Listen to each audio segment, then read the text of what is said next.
Guys. They do magic. They are the Magic Guys.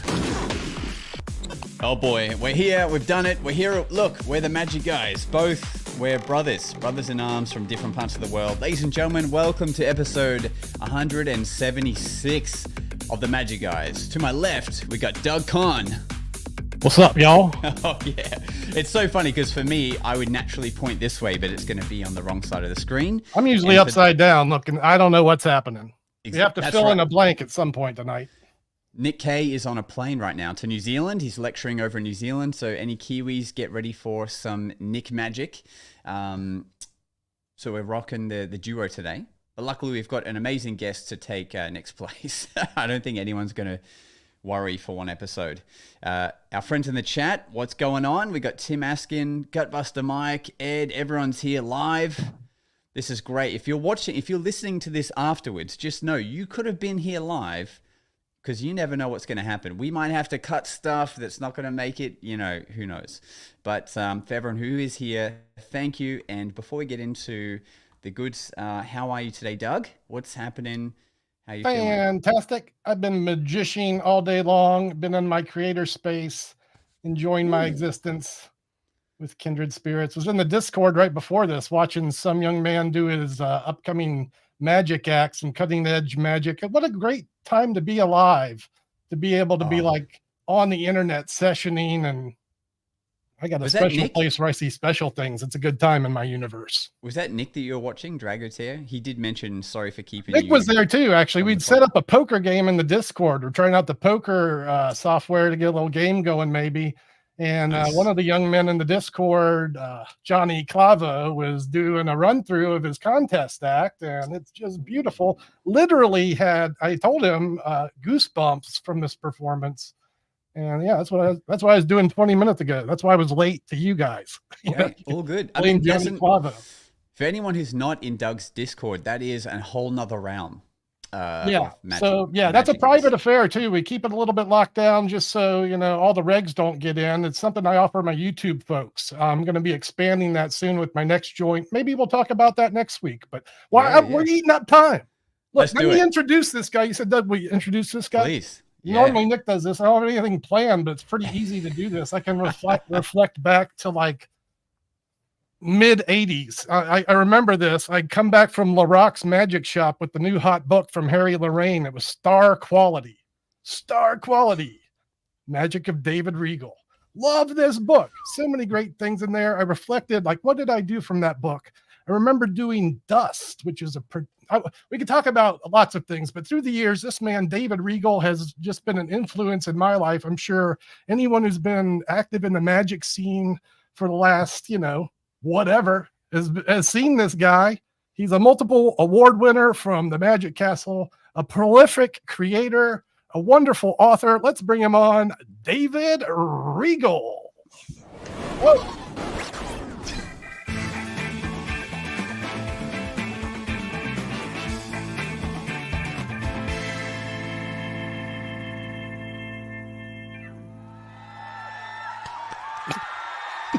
He made it. Oh, I told you you're going to fall for this. Thanks. They're going to believe this. Hang on, I'm not falling for this. This is an AI Regal. No, my wife made me this for my birthday last year. It's me with my dogs. Wow, let's get a quick close up of that, just so the viewers can. You could have just rolled with that and bobbleheaded the whole podcast. That would have been funny. Wow, that's really here or not. That sounds like him. That's no generic doll either. There's some real detail. There's some real detail in that. I think I even saw a little sudden deck in the other hand. Oh, that would be good. That'd be great. David, thank you for being here. How are you? Everything's good. I just finished a week at the Magic Castle, and so I'm nice. This is fun though. Fun week.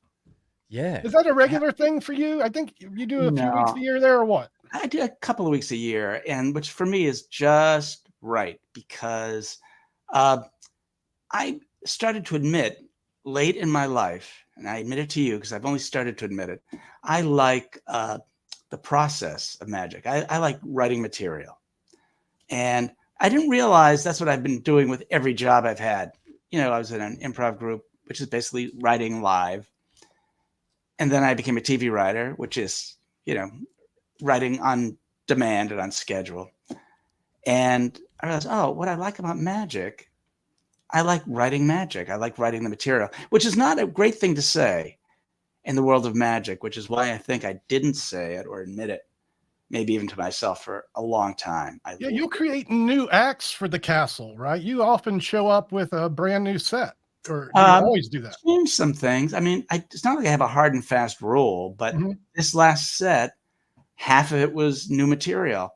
But I give myself a nice chunk of time. If I think of something, I'd like to try this kind of I basically give myself 3 months to sort of conceptualize it, buy all kinds of junk from China, get all this from my house. Because the way I work is I just surround myself with everything I think I might need, sort of a guess.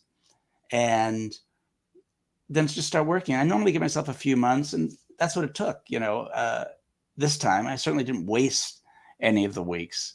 And it's actually, look, you say that's what it takes. This is not for the amateur to try. I think 3 months to put together a workable act you want to put on the castle stage. Well, it wasn't the whole act. If you're a Hollywood writer, you could pull it off. My act is 4 tricks typically. And so 2 had done 15 minutes, right? About 20. Yeah. For me. Yeah. It's like 18 and a half, but if people are laughing enough, it goes to 20. So it's just 2 tricks. And one of them wasn't going to be, it's very quick. It was an opener, very quick. It was not going to be, just a lot of thinking about, odds and ends and directions. But the other one was like half the act. It was like a 10-minute trick. I didn't know it was going to be a 10-minute trick. But I go to this room that I'm in now, and I get my props. It was a version of a trick that was a classic in the 1930s and 40s. Just a wind-up toy that finds a selected playing card. It just occurred to me, because I don't think I'd ever seen anyone do that plot at the Magic Castle. I mean, people have done the trick certainly since the 30s and 40s, and Ed Marlowe did it, and Don Allen did it, and Del Rey did it with his own method, and Walt Lees did it, and Harry Lorraine did it. A lot of people did it, but I never saw it done at the castle. I thought maybe I can do that trick. And so, I buy all these wind-up things that arrive at the house, and imagine my wife's pleasure when she sees all these wind-up, what's going on? And there's like tin frogs, and there's choo-choos. And so that's where it starts. And I really do surround myself with things, because all the thinking and planning and hoping and praying is not even a close substitute for touching and handling and that kind of stuff. Relatable. And by the way, kids, mango margaritas, they're a good way to start drinking. Don't drink now. That was a mango margarita. It's like fruit punch that makes you happier than you normally are. Nice. Word from our sponsor. Yeah. It's late for me. I know it's early for you. It's late for me. Well, it's late afternoon. I put in a full work day. Oh, it's late for me. I'm already well lubricated. Okay. You might be late to the party, actually. Yeah, I just don't want to give the wrong impression to the children watching the show. You have to try hard to, project a more wrong impression than I do. Okay. It's morning here, but if I had a mango margarita, I would definitely indulge. I would try it. It's good because it comes in a can. Oh, what's that? Would you drink a margarita, Josh Norbito? Look, I'll give it a try. I'd give Would it a you try. drink more than half the glass? I might not need to. I might be happy enough after that. He gets 3 sips in and he's hammered. Yeah. So I'm listening to you talk about how you wrote a new act or pieces of acts for the castle. Is that how over your career you have created and put out so many effects? Is it because you just enjoy creating something new and then a sort of after a while then put it out? Is that how your mind works? Or I'm not a psycho analyst. I can't psychoanalyze myself. But I do like birthing things. And I didn't realize I was gravitating to jobs that let me do that. Because, in improv, you're trying to make a scene work live, and on top of it being funny, but you don't want the scene to work, and you're sort of writing and making something. You all are. I mean, the group is making something that wasn't there before. And then I got into TV, and, you're writing or producing episodes that is, you start with nothing and you end up with something.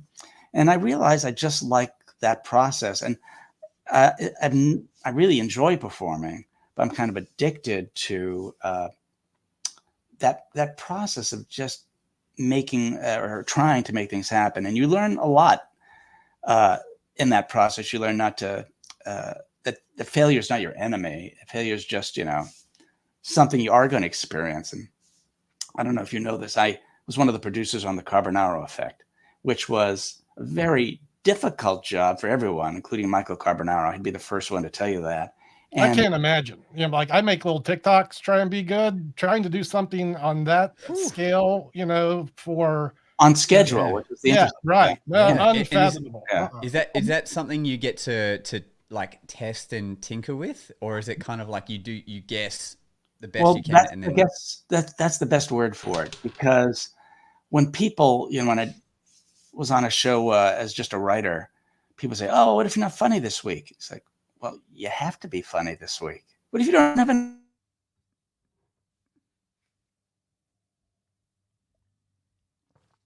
I think Regal's.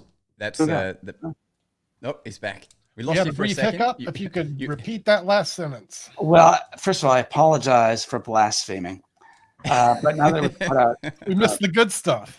Yeah. No, I was saying when you work in television, you have to deliver. And when people ask what it's like, I use the word you just used, Josh. I say, well, all the training I had, whether it's training I sought or training I ended up getting, was about how to be a good guesser.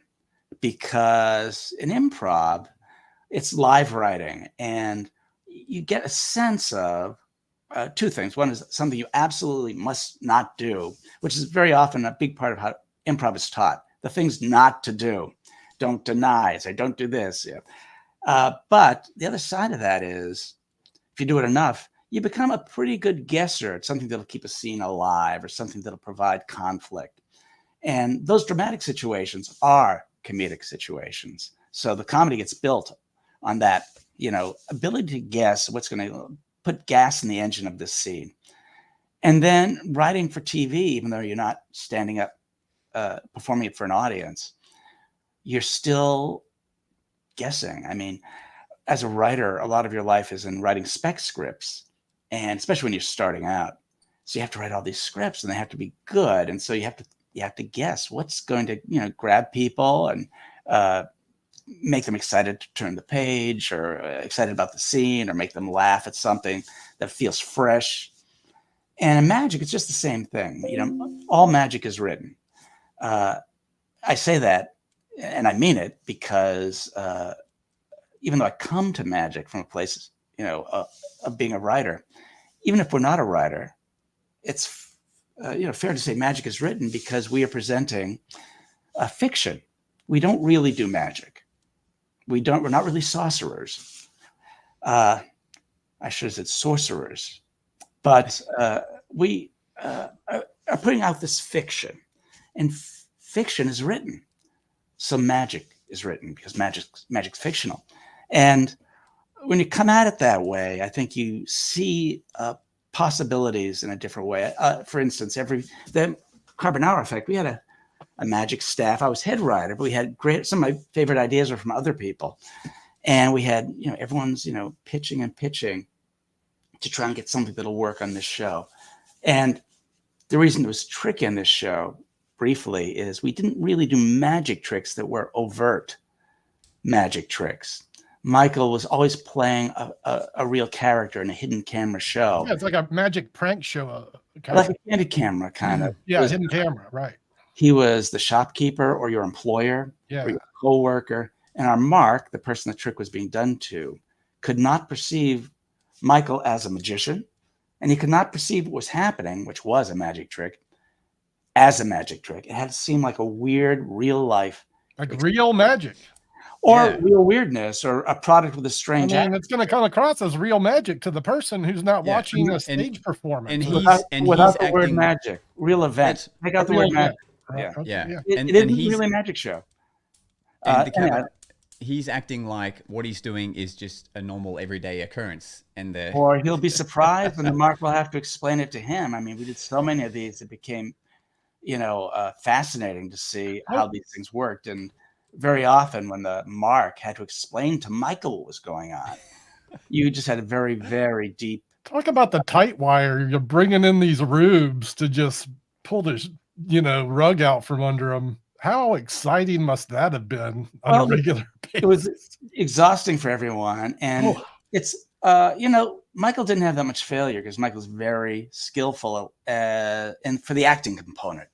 He threw away the magic in that context. I mean, he does live shows for 2,000 people, and he projects this great warm personality. But in the context of the show, everything was just thrown away because he wasn't a performer.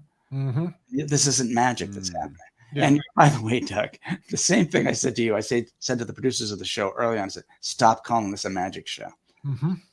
We're doing magic, but it's not. The show is about what the Mark is experiencing. Yeah. It's a strange day in the life of the Mark. And that's all it is, a strange day. Curious, who else is on the Carbonaro team? Did you have some other Magi there? Chad Sanborn, Darren Berger, Matt Schick. We only had a few. Yeah. And other people come in and help for a period of time. Right. And who am I leaving out?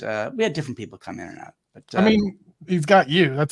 That's like what else you need. Well, the reason I brought it up is because we're talking about, what's that like? Everyone hated the physicality and exhaustion factor that came with the job because it was just having to do too much in too little time because it's not the budget of a feature film. It's a cable show. And then there's the X factor going on. No telling what's going to go on these scenes. Well, we know the crew's showing up to shoot here on this day, and whatever we get out of that day is what we get. But I realized that all this aggravation, it was the perfect job for me because it was all process. There wasn't a second. There was no time to high five. You basically drive home going, thank God we got something. Yeah. And then you arrived back at the, whatever it was, corporate housing they had us staying at. You just start working again on the next thing. It's all about the next thing. So it's constant process. Wow. Yeah. There was a few years of that. Were you on board the whole time? Yeah, since the pilot. Yeah, you mentioned how many seasons? 5 years? Yeah, over 100 episodes. What? Yeah, over 100. Yeah. Why didn't you just go for the Mind Freak record at that point? I don't think anyone's going for a record. We were talking about doing another season right up to lockdown. Screw you, Chris Angel. We beat you. Yeah. About that. I mean, we did a little thing. It was unique. And we always challenged ourselves. And, in the world of magic, needless to say, we all read the same magic catalogs, at least growing up. It was a world of catalogs. When I was growing up, there was no, internet. And I was, I think, 12 years old, and my friend Jerry, an elementary school friend, showed me a Tennant's catalog, which back then looked like a Bible. I mean, it's the only other book I've ever seen that thick. It was like a 3-inch thick hardcover book. I had those. I testify. It's like the Bible of magic in there. Yeah, and I didn't know. You had to rely on the print. No. You had this much print to make your decision. No fancy media. And the illustrations of the impossible. And I couldn't believe it. He gave me an old catalog. His dad would make trips. I was in Boston, the Boston area. His dad would make trips to New York and come back with magic tricks from Lou Tannen for my friend Jerry. So he gave me one of his old catalogs, the outdated one. But, I was there in my bedroom. It was like 12-year-old magic porn. I'm there with the lights out and a flashlight, writing down the magic tricks I'll buy if I could only save $5. Man, that's the good old. That's to me sounds like the best time to be learning magic, as opposed to just getting bombarded with every trailer and media that's out and not knowing like what direction to go in, what's good. Yeah, I mean, you froze again. I'm afraid to keep talking because we have audio, no video. His camera's probably needs to be booted. Oh boy, what? You can't see me, Doug? No, we see you frozen. Yeah. Oh, I see you frozen. Oh, now you came back to life. Yeah, okay, we're good. Oh, I mean, that's you are on bizarre. the other side of the planet and vice versa. So it's I amazing don't want to you're say the here wrong both. side. I think it's auto. It's every time one of us swears, it auto, you know, curates that and cuts it What out. about the double flip? Yeah. Yeah, see, Doug, you froze. We didn't see that. Oh, We wow. didn't see that. Hey, we had a question come in from one of our viewers, Dragoter, aka Nick. When you come up with ideas, do you shotgun them where you have a million ideas written down, or do you get an idea and just try to make it a reality? I think there's no, if this is being asked to me, I think That's right. Yeah. there is no real answer to that. I think uh, we all get inspired. Everyone gets inspired, but you can't rely on inspiration if you're working professionally. You have to be open to both things. Come on, you take a shower, you get inspired. You go, oh, here's a good idea. Oh, and it turns out to be a good idea. And no one knows how that happens, whether it's the state of relaxation and things you've been thinking about for the past couple of years come in. And then there's toil. I mean, the example again, to use the carbonara effect, here's a team of magicians and there's such a high chance of failure. My advice to the team was, you know what, let's love failure and try to meet it early. Let's fail as early as we can. If we're shooting on Friday, we really don't want to fail on Thursday. It'd be much better to fail on Tuesday. So let's not worry about failing. Let's rush to failure. And rushing to failure is a great way to learn. And I think another way to answer that question truthfully is it's also criticism of some performances of magic. You need intent. You don't need everything flushed out, but you need some intent. You don't just start looking at nothing. Though you can, just sort of bang things around till you come up with a good idea. But intent is the greatest thing in the world, because not only is it this little, it's this little grain upon which maybe we'll, create a pearl, but without intent, it's just whole cloth. You have to, at some point, have a desire and an intended result. And then not only is it helpful when you are putting something together, because you can have the intent of, no, it had to be, the magician never touches that. That was in your intent. So now you have this little stipulation. All those little stipulations start giving you a pathway. And in more than one case, I've written a magic trick. By that, I mean, I know the presentation and I don't have a method. And the presentation came first. And then I had to go, okay, well, what are my parameters here? I have a wastebasket and a deck of cards. And I see what I have here in this trick. And I see, well, what's an asset? And I just start working out a method based on a presentation without the trick I did on Penn and Teller had no method. I wrote it as a presentation and then came up with a method. And it became a trick I did at the Magic Castle for years and years and years, because, starting with the presentation you want, a pretty good way of coming up with a decent routine, because you're running it from the correct direction. It's the dog wagging the tail. The tail wagging the dog would be, oh, here's this cool slide. Look, you can't see when I do this. What's the trick you could do that would make good use? Yeah. That's the That's tail. how you would think, right? Yeah, I feel like that's how a lot of us think. Yeah.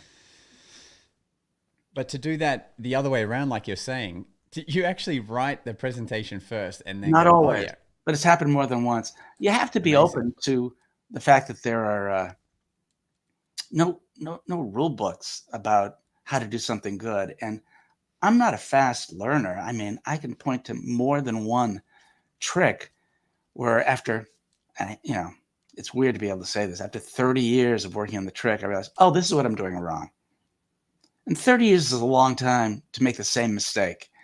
And then you realize, I like to say true solutions seem simple in retrospect.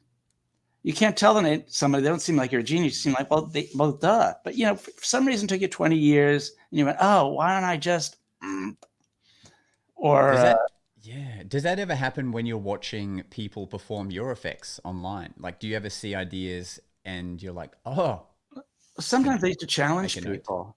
I'd come out with a trick this is when I was more hands-on, and I'd challenge people to come up with presentations and give them a prize because I thought, this is fun, and This people is crazy. People do have good ideas. I remember this. Go ahead. What's this? I don't know what this is. Please tell your story, Mr. I don't know what Regal. the story was. I I'm bet just saying, lead it.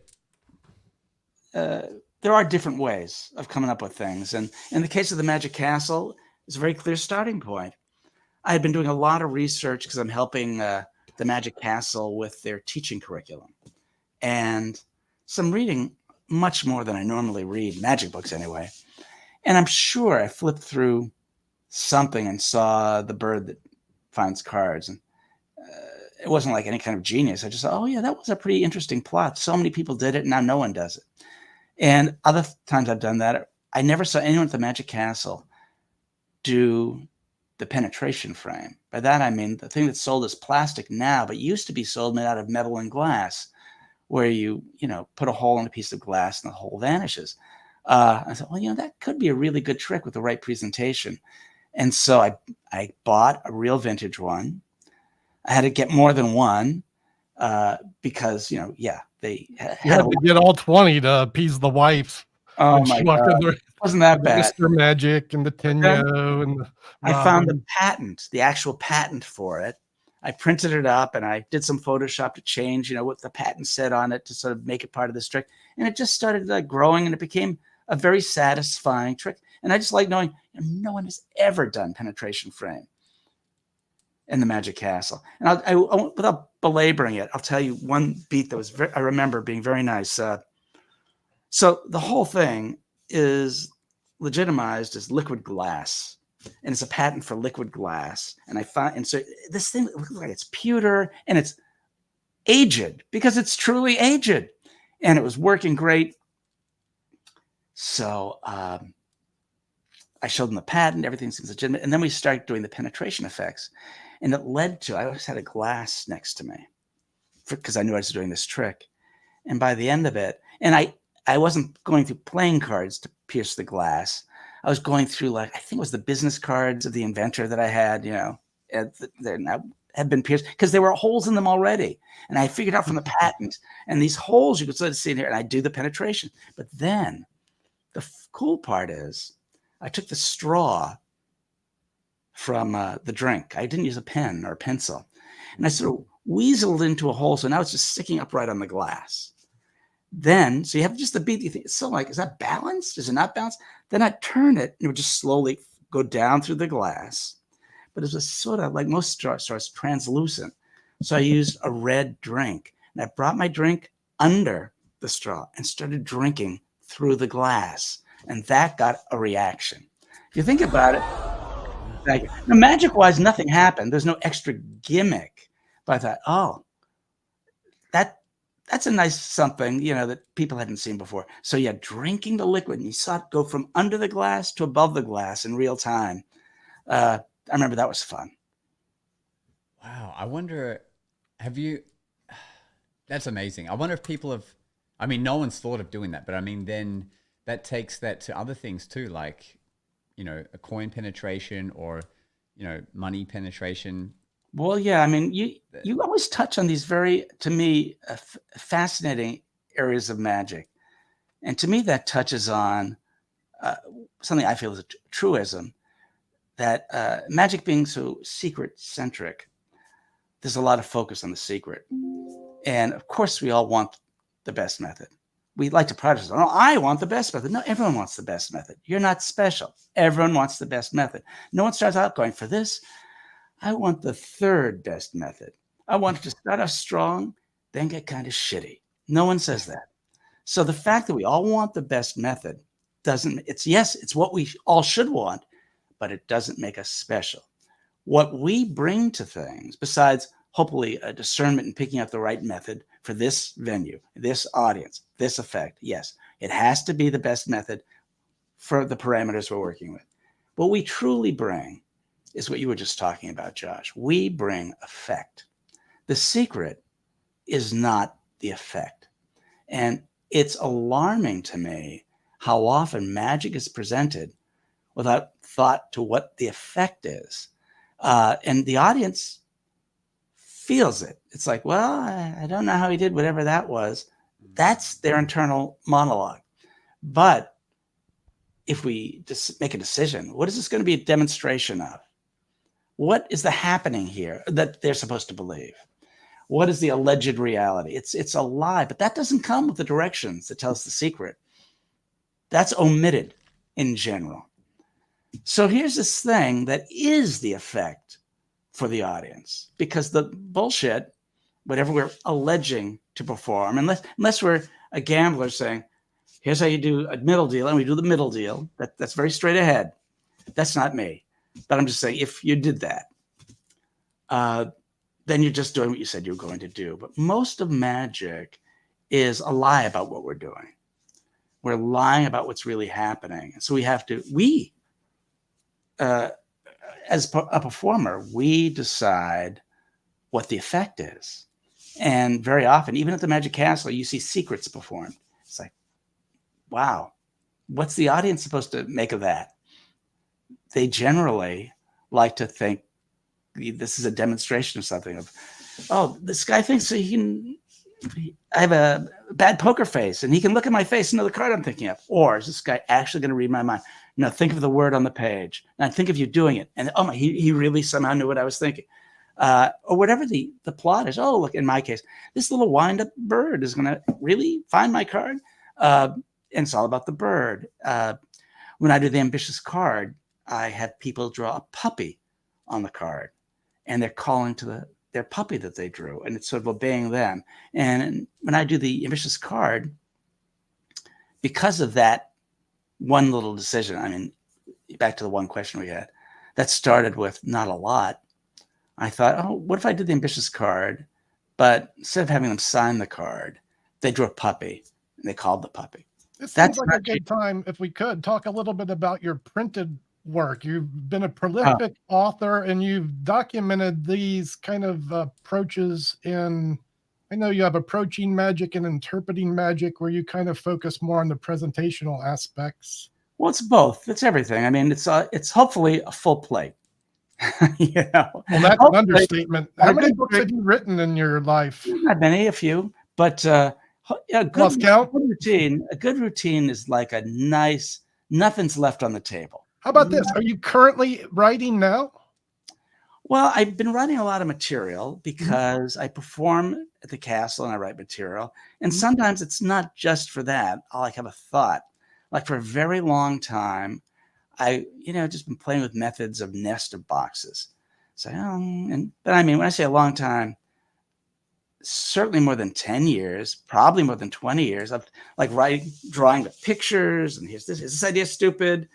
Showing it to Owen Magic, is this stupid? Or George Robinson at Viking, just different thoughts, making out of like foam core. Oh, this is an interesting principle. I've never seen this done, but is it practical? And then eventually I bought on eBay stacking wooden spice containers, flour, sugar, this, and they nest, I should say. They don't stack, they nest. Okay, yeah. And I had those for a while. Then I contacted Jim Reiser and I said, hey, can you make me a bottomless glass that'll fit in here? And he said, sure. So then I have all these pieces, and this is not months going by. It's not months, it's years. And I tried one method with all these things, and it wasn't horrible, but we all have the experiences. Yeah, I guess it works, but it's very fussy. You know what I mean? It's like, is this really the life I want to lead? It's just ridiculously fussy. And the punchline of this story is, it just was on my mind for a long time. Then I thought, oh, there's this other trick in the close-up arena that works this way. I wonder if my trick could work this way, and end up with this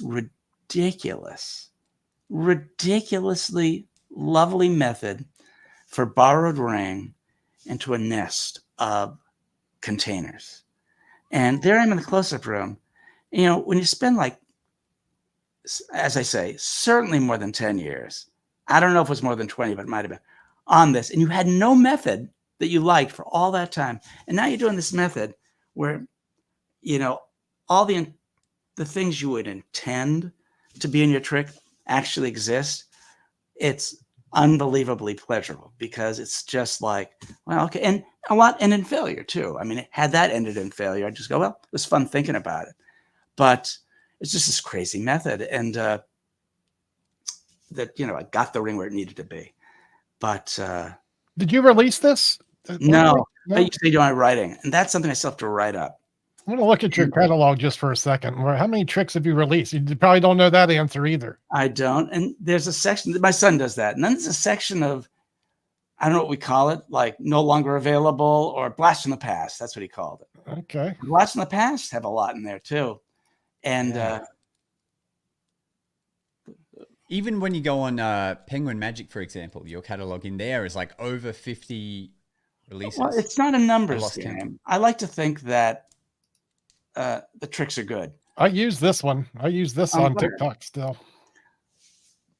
Did it say the gold standard was a blast from the past? Because I still have those. Oh, I'm firing my son. I am so firing. Does he do your website? Yeah. Yeah, I love this thing where it looks like a deck of cards, and then you can just squeeze it into a, you can just crush it. And you take the little ball and make it disappear. the first person I saw do what I thought something was that's very cool, by the way, Doug. I'm trying to get you a little plug in here, Dave. To grease your wheels, Phil. Todd Robbins, he gave me permission to tell people this. He did sort of a Jerry Andrus thing with it. It was his opener in the parlor. He takes out the deck from the box and he says, we can either do something weird and freakish or a card trick. Your choice. And of course, you know what they vote for, something weird and freakish. Then I guess we won't need this. And that's all he does. And he gets a, oh, wow. That's as elemental as you can get. And it's great. Yeah. Really great. That's perfect. And for everyone watching, this is where I keep my my candies at night. We were just talking about this. You got the billet box. This is amazing. This is the crystal billet box. Oh yes. All these plugs. I would imagine everyone watching has David Regal in their repertoire. I use sudden deck. I use your color changing knives. Hey, I want to. Everyone needs to start a writing campaign to get David to re-release the color changing knives. That was a very expensive proposition. It turns out we don't care. We don't care as purchasers. That's your problem. Oh my God. Anyhow, thank you for saying that. You made them too cheap. $100 for that set. You could have doubled that and still be happy. I like the fact that people do this stuff because in my personal experience in TV was, well, I did make a living, which is good, but I ended up like virtually everyone, a little disillusioned with how the sausage is made.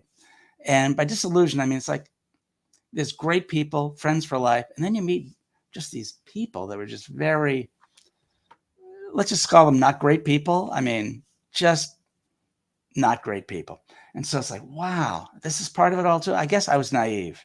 But I forget what I was. Oh yeah, here's what I was telling you. It's transitory. All that work, most of the work I did was for shows no one's heard of, and then a few shows people have heard of. Can you mention a couple?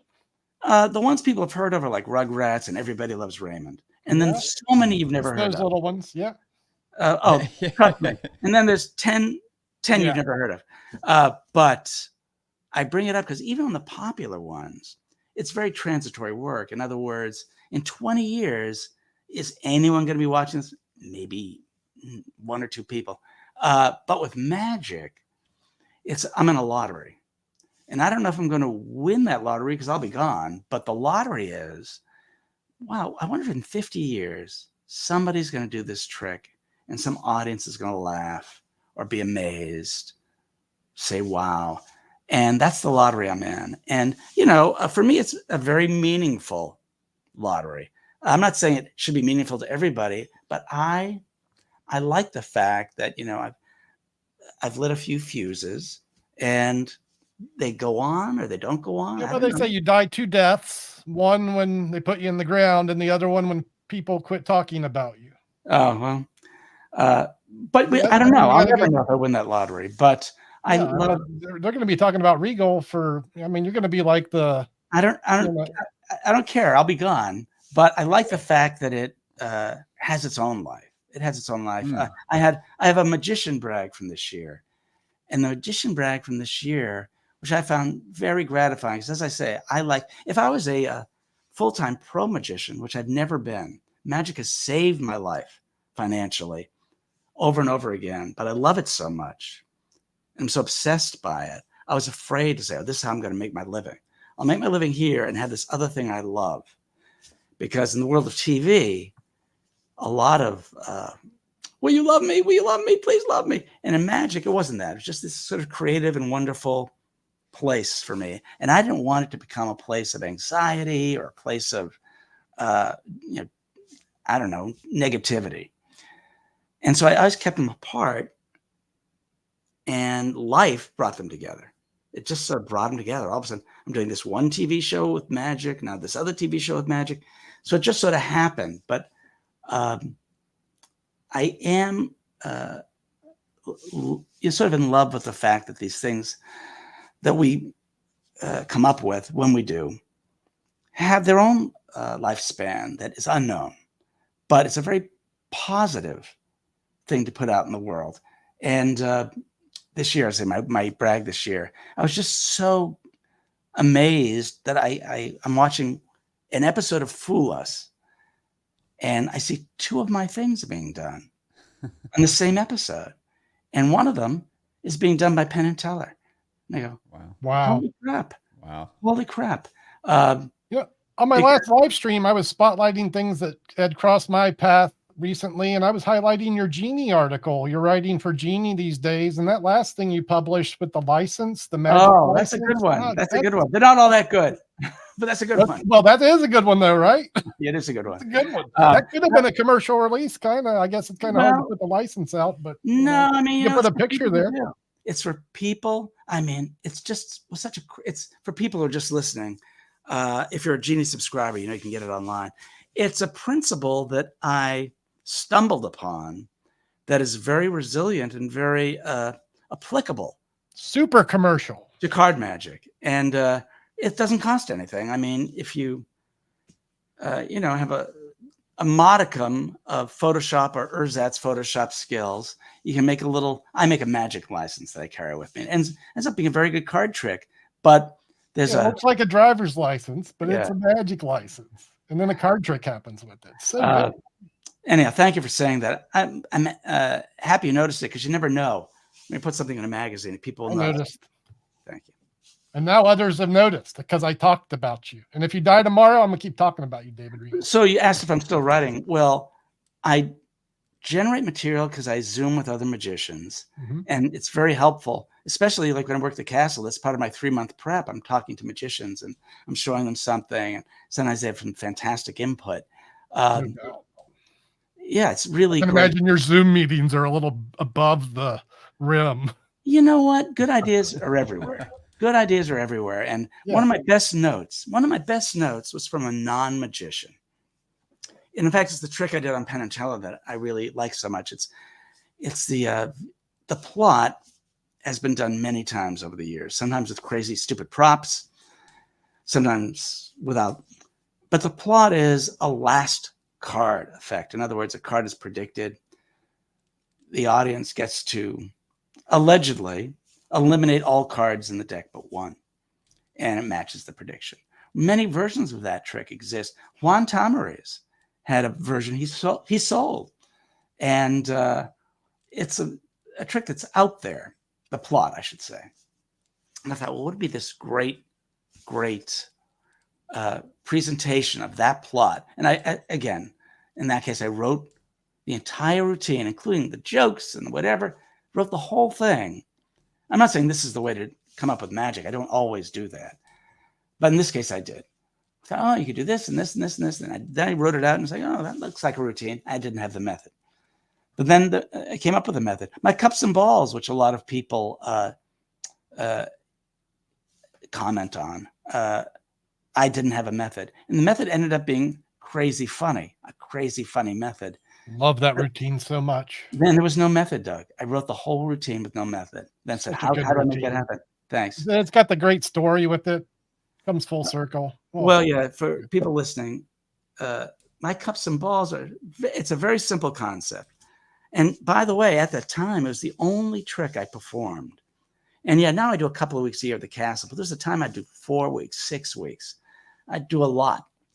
And so I perform this routine a lot. And the idea is I talk about growing up and discovering magic at the age of 11 or 12, going to the magic shop in Boston and being sold, the classic plastic cups and balls with the little pom-poms. And then I do the routine that was taught in the instructions. And it's the funniest thing, Doug, because my routine goes on from there. And the first time I performed it, this is like a vivid memory. I'm putting them away as quickly as possible because I'm headed for the metal cups. This was just to introduce the metal cups, because my transition is, but then you get older and you put away your plastic and you bring out and I'm just headed for the metal. And I go, why are people applauding? All I did was the plastic routine that they sell with the instructions. I forgot it was an effect. Yep. I actually forgot. Right. And you know what? Apparently it's a good effect. I mean, yeah, we sold it at Magic Masters to businessmen with nice cups. Just that effect, though. The ball goes through the cup. $60, Done. Now we're coming back. There we go. Someone has to pay the electric bill. And you said you sold it at Magic Masters. But what I'm saying is it would appeal to businessmen, doctors, lawyers, and the effect they were buying was the ball goes through a cup. It's a very baffling effect for people who are uninitiated. Anyhow, so that was the first thing. And where does my routine go? I put those away. I do basically Vernon's routine with metal cups, saying that you progress to metal cups. But at the end, I produce, 3 large loads. And I say, but something to the effect of, it never got better than when I was 12 years old. And now there's a little plastic cup under each of the metal cups. And there's a load ball under each of the plastic cups. And it's a very pretty stage picture because of a gradation in size. But it's just funny to me that I just went into it. I did homework. I read every cups and balls routine I could find at that time. I mean, the Ireland routine. I'm reading every routine. And I had no method.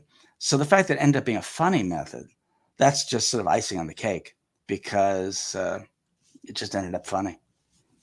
Let me talk briefly. I clearly recall you doing this. I guess it was at a tricks convention probably 10 years ago. And now I'm recalling the opener for your set, which was an interesting bit with money and buying beers. And I love that trick. Did you publish that routine ever? I did. At the time, I didn't even want to ask you about it because it was so good. I'm like, no one should do that except David. It's been done many times over the years, but it was never contemporized. It's in Maurice Fogel's book, but in a very different way. Can you briefly describe the effect? Because I did a horrible job of it. Well, no, I mean, it's a hard one to describe. And yes, I published it in Interpreting Magic. Okay, and good. It's funny to me because it's not truly a magic trick. And yet the most amazing thing you've ever seen happens. And it's not truly magic. And it's a beautiful, a few minutes of byplay with a spectator on stage with you and a pack small play big moment. 2 spectators in large prop. It fills the largest stage. And it's entertaining every second. I mean, things are said that are provocative. And by the way, we should talk about the word provocative. But things are said that are provocative. And people sort of understand a certain logic. And then with these giant bills, in my case, from 2 different states, I create the idea that we should have different currencies for every state. In the Fogel book, it's about different currencies in different countries. But so I have the props of these giant bills. I have the props of I'm dressing people for the states, New York or New Jersey. So my spectators are getting kind of dressed up. And now they're purchasing bottles of beer. And because of this, the principle at work, which is unbelievably subtle, a promise I make at the beginning of this effect, the secret of life comes true. And that's my provocative statement. Who here wants to learn the secret of life? Come on now. Everyone is rich and beer is free. The secret of life, everyone is rich and beer is free. And people go, Beer is free. Come on. Now that's magic. People are applauding because we all want to not worry about money. And we all want free beer. Who doesn't want that? And so they're into this and nothing has happened. And by the end of this demonstration, which is done live with 2 spectators and me, 3 people in these props and these costumes filling a stage, everyone is rich. Beer is free. And no one can figure out what the hell just happened because it involves this fascinating paradox. How long is that routine? What does it time out at? At least 5 minutes, at least. Can't be less than it's 5 gold for anyone who needs 5 minutes in your routine. And you just travel. You travel with very little. You know, these couple of flat bills. Is that all it is? A cap. I use a cap and a towel to dress the spectators, and then I get beer wherever I am, and that's it. Yeah. And it's a ridiculous gift. I didn't come up with this routine. It's been in the repertoire for a very long time. I contemporized it. But yeah, I mean, it's shocking to be able to do something that's been in the repertoire, but for some reason, fallen through cracks. And then you bring it back to life and people just go berserk. It's a very gratifying feeling to take that's someone else's child and putting that child in the spotlight. I love doing that. Yeah, well, you do it well. And with love. You're such a great performer, too. So thanks, the love shows when you're on the stage. Interpreting magic. It's going on the Christmas list straight away.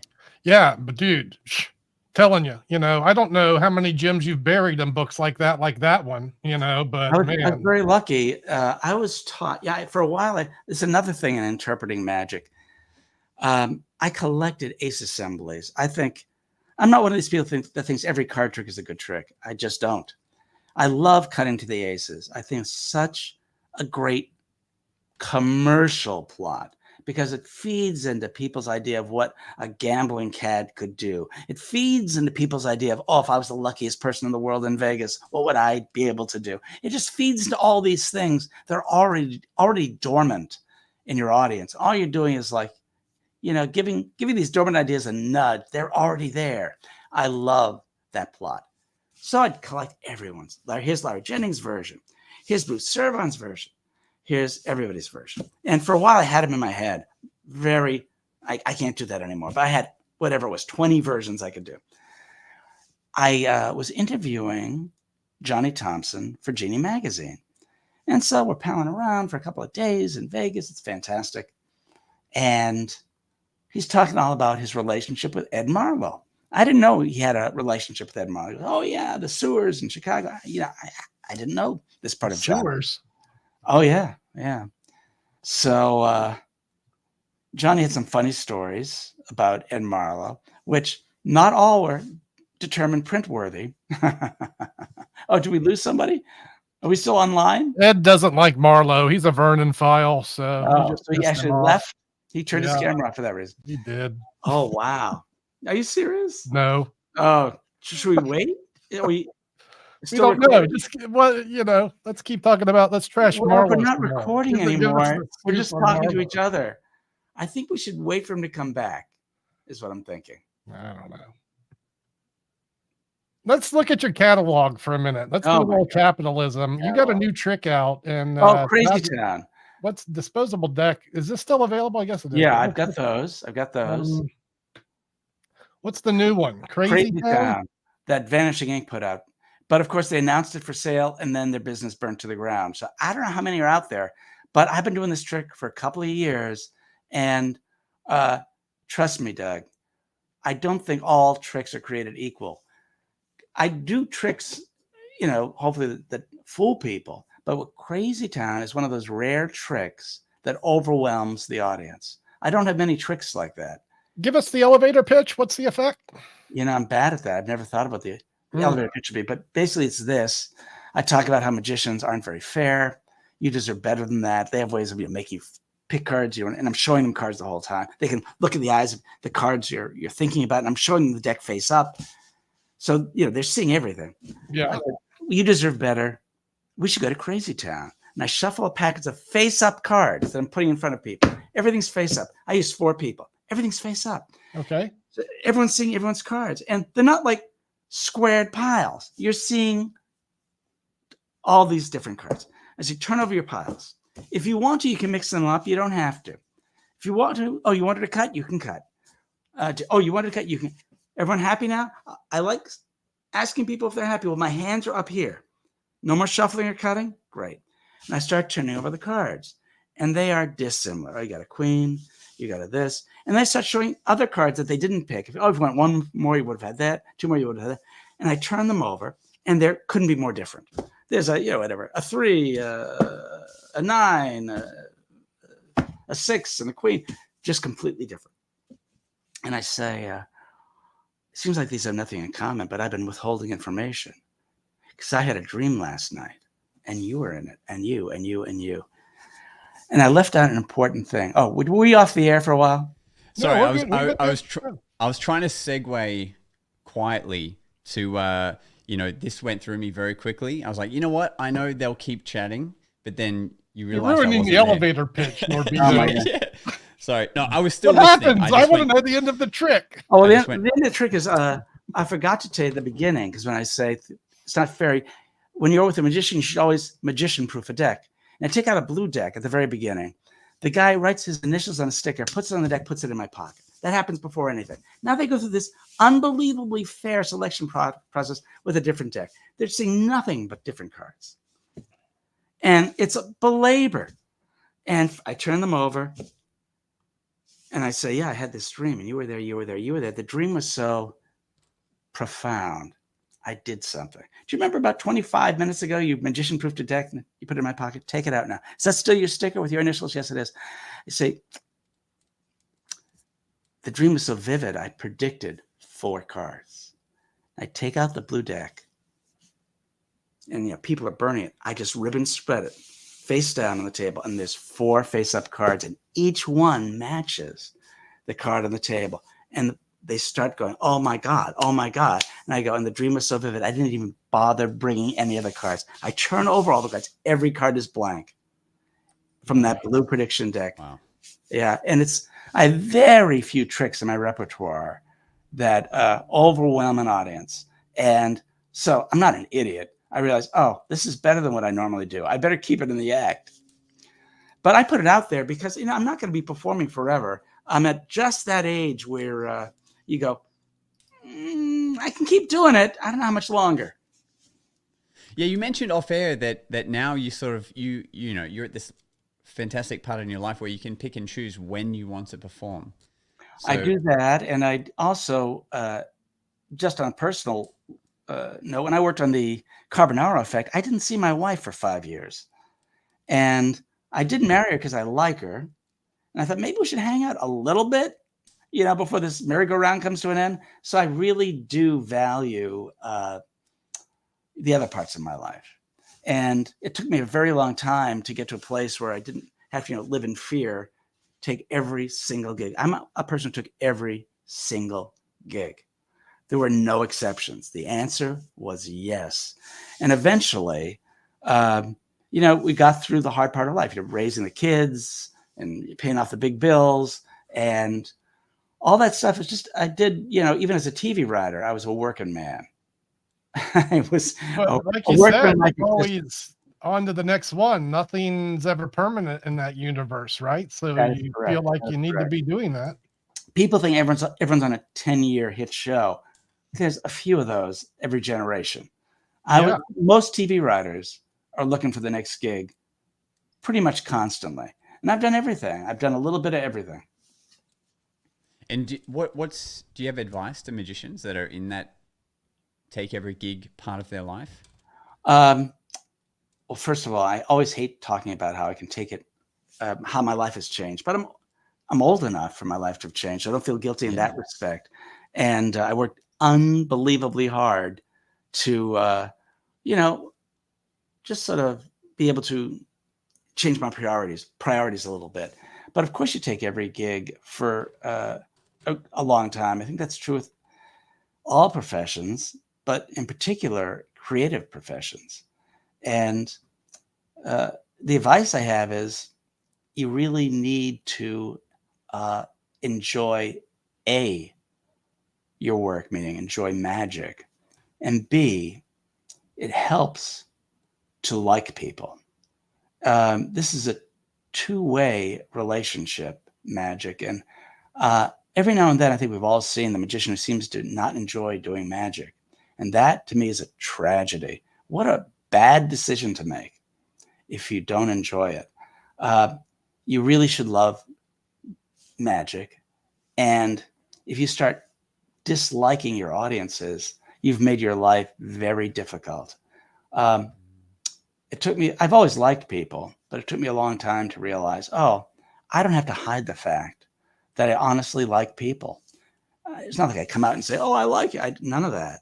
But I allow myself to, on a good day, be very present and let my, love of the better side of humanity, which is most people, just be part of who I am on stage as a performer and not conceal that.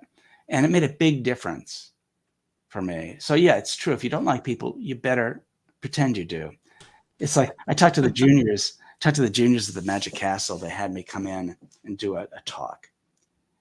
And I said, there's some advice that's very often given, which is, be yourself on stage, or be, a slightly heightened version of yourself on stage. I said, that's good advice unless you're an asshole.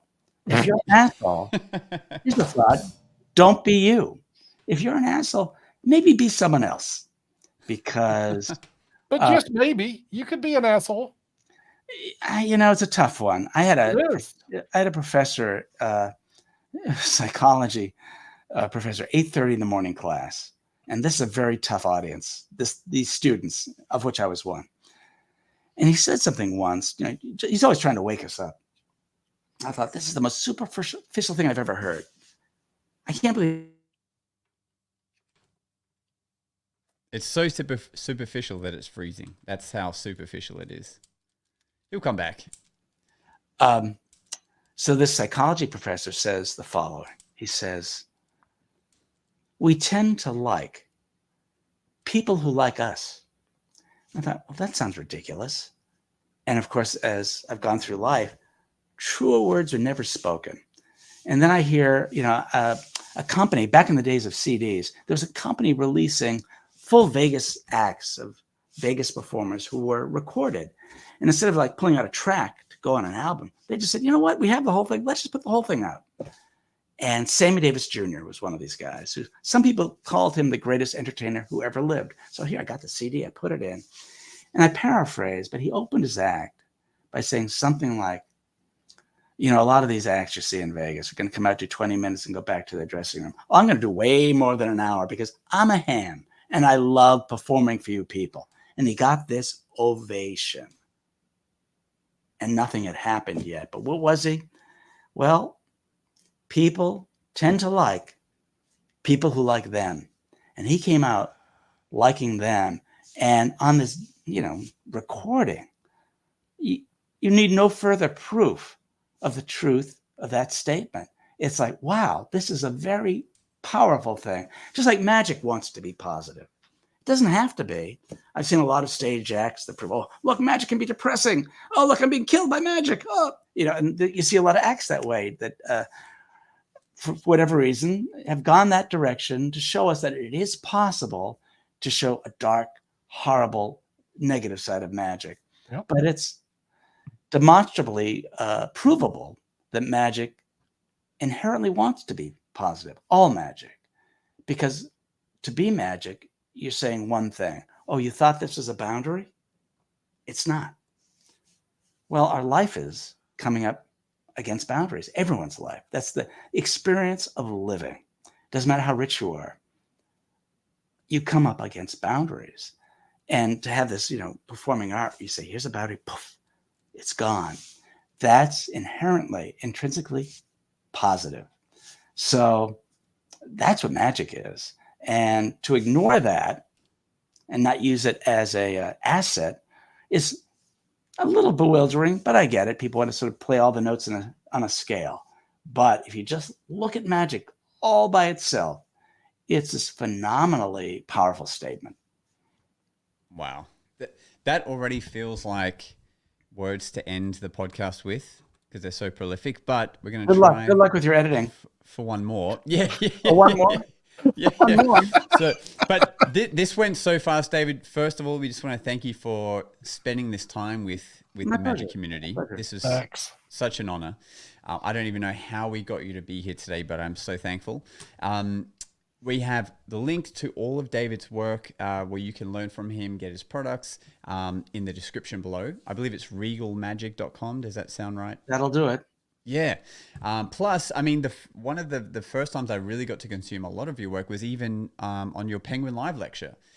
So many great nuggets in there. But there's so many, you can find him everywhere, but his main link is in the description. But we're going to end the episode like we do. I need to think of something. Every time. I haven't said yet. That's You got this, Regal. That's what I mean. I mean, you can summarize, do whatever you like, but we're going to leave David with the final word.